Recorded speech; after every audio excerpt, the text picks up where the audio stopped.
Hello students. तो आपने मेरे लास्ट वीडियोस में दो जो सिचुएशंस थी इलास्टिसिटी ऑफ डिमांड की वो देख ली होंगी, और अगर नहीं देखी हैं तो प्लीज़ जाके देखिए। उसके आगे हम थर्ड जो सिचुएशन हमारी है उसके बारे में डिस्कस करेंगे अब हमारी इस वीडियो में। ठीक है, तो हमने इलास्टिक और इन इलास्टिक दोनों कंडीशंस को पढ़ लिया था। कौन सी? हॉरिजॉन्टल के केस में और वर्टिकल के केस में, जब हॉरिजॉन्टल डिमांड कर्व होता है और वर्टिकल डिमांड कर्व होता है। अब तीसरा जो सिचुएशन हमारे सामने है वो है रेक्टेंगुलर हाइपरबोला डिमांड कर्व की। जब हमारा डिमांड कर्व रेक्टेंगुलर हाइपरबोला होगा तो हमारी इलास्टिसिटी ऑफ डिमांड क्या होगी? इस केस में हमारी इलास्टिसिटी ऑफ डिमांड क्या होती है? इज इक्वल्स टू 1 होती है। अब ये क्या कह रहा है? 1 इसलिए क्योंकि इसकी जो एक्सपेंडिचर है उसमें कोई फर्क नहीं पड़ता। कहने का मतलब क्या है, मार्शल ने ये जो कंडीशन दी है वो इस जो पूरी जो ओवरऑल ये सिचुएशन है इसको Marshall unitary elasticity of demand बोलते हैं, जिसमें कि इलास्टिसिटी ऑफ डिमांड क्या है? 1 है।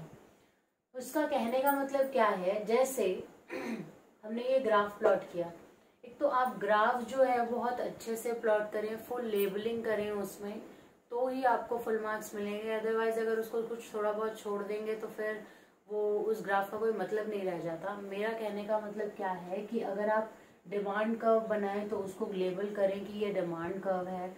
एक्स एक्सिस और वाई एक्सिस को लेबल करें, और एक्स एक्सिस पे क्या ले रहे हैं, वाई एक्सिस पे क्या ले रहे हैं। जैसे एक्स एक्सिस पे आप प्राइस ले रहे हैं तो प्राइस लिखिए, उसकी यूनिट भी लिख सकते हैं एट टाइम्स, और अगर क्वांटिटीज हैं तो उसके ब्रैकेट में यूनिट्स भी लिख सकते हैं।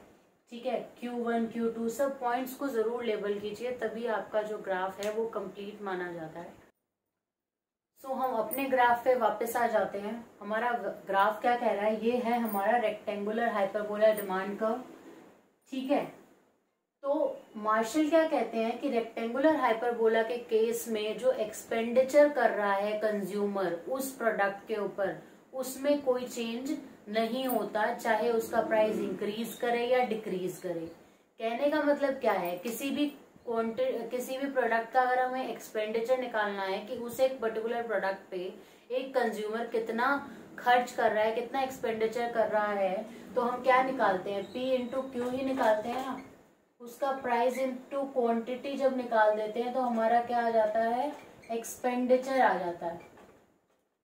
ठीक है, उस एक पर्टिकुलर कमोडिटी का।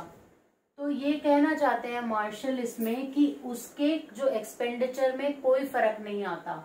और रेक्टेंगुलर हाइपरबोला को वो क्या कहना चाहते हैं? और rectangular hyperbola is curve under which all rectangular areas are equal. Rectangular area कौन कौन से हो गए? एक ये एरिया हो गया आपका, ठीक है, और कौन सा हो गया? ये डॉटेड लगा देती हूँ, ये तो एक तो ओवरलैप कर रहा है। ठीक है, एक जो आपका रेक्टेंगल है, एक ये रेक्टेंगल हो गया और एक ये रेक्टेंगल हो गया। ये क्या है? दो उसके कितना कितना एक्सपेंडिचर कर रहा है उस प्रोडक्ट पे। तो रेक्टेंगुलर हाइपरबोला में वो क्या कह रहे हैं कि is the curve under which all the rectangles are equal.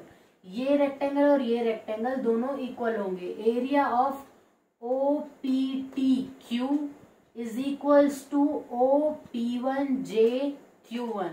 ठीक है, इन दोनों का जो एरिया है वो इक्वल रहेगा। क्यों रहेगा? क्योंकि एक्सपेंडिचर में कोई चेंजेस नहीं हो रहे in spite of changes in the price.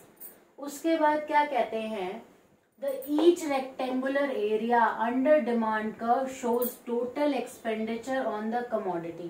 ठीक है, जो हमारा जो रेक्टेंगुलर एरिया है वो हमारा उस पर्टिकुलर कमोडिटी पे कितना एक्सपेंडिचर कर रहे हैं वो बता रहे हैं। ये मैं आपको बता चुकी हूँ, P into Q, P1 into Q1, new जो प्राइस और क्वांटिटी है उससे एक्सपेंडिचर निकल जाएगा।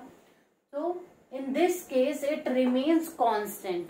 ठीक है, हमने बता दिया ये चीज कि इस केस में इसका एरिया और इसका एरिया इक्वल है, और एक्सपेंडिचर जो है हमारा पहले जो एक्सपेंडिचर कर रहा था P into Q will be equals to P1 into Q1। ठीक है, एक्सपेंडिचर जो है वो सेम है। तो इस कंडीशन को मार्शल जो है वो Marshall treats this as a situation of unitary elasticity of demand. ये मार्शल बता रहे हैं इस सिचुएशन को, वो क्या कहते हैं, ये है यूनिटरी इलास्टिसिटी ऑफ डिमांड। ठीक है, प्राइस के चेंज होने पे कोई फर्क नहीं पड़ रहा, कंज्यूमर ने एक पर्टिकुलर अपना एक्सपेंडिचर बना लिया है कि इतना मुझे उस पे खर्च करना है, चाहे प्राइस का बढ़ जाएंगे तो मैं क्वांटिटी डिक्रीज कर दूंगा, प्राइस अगर कम हो जाएंगे तो मैं अपनी क्वांटिटी इंक्रीज कर दूंगा। ठीक है, पर जो मेरा एक्सपेंडिचर है वो सेम रहेगा। तो रेक्टेंगुलर हाइपरबोला के केस में जब भी आपको क्वेश्चन आता है तो उसकी जो इलास्टिसिटी ऑफ डिमांड क्या रहेगी, 1 रहेगी, यूनिटरी रहेगी, और उसके अंदर एक्सपेंडिचर क्या होता है, सेम रहता है सॉरी, एक्सपेंडिचर सेम रहता है, उसके प्राइसेस में चाहे इंक्रीज हो या डिक्रीज एक्सपेंडिचर में कोई फर्क नहीं पड़ता, कांस्टेंट रहता है। ठीक है, ये चीज आपको क्लियर हो गई होगी। ऐसे ये हमने तीनों केसेस इलास्टिसिटी ऑफ डिमांड के पढ़ लिए हैं। अगर पुरानी वीडियो नहीं देखी है तो मैं please I request you all to please check my other videos also. Thank you so much for your support, and please like, comment and subscribe and share also. Thank you so much.